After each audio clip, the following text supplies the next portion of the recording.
Bruno Retailleau a décidé d'entrer en guerre.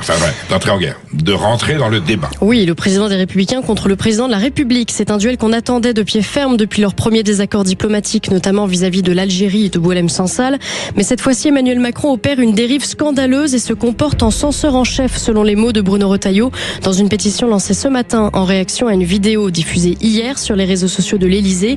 Une communication officielle donc, ciblant directement la chaîne CNews.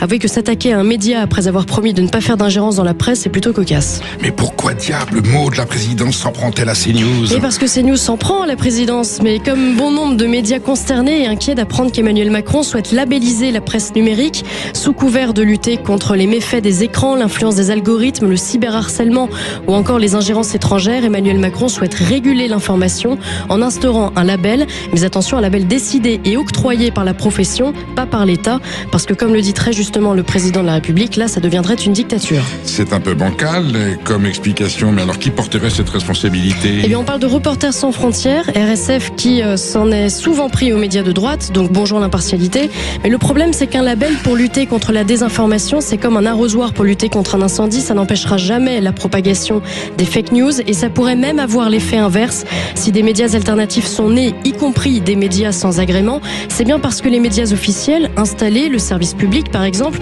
traitaient mal ou peu certaines informations jusqu'à nier certaines réalités et parfois il faut le dire jusqu'à relayer de fausses informations en tendant le micro à des politiques, porte-parole de gouvernement, etc.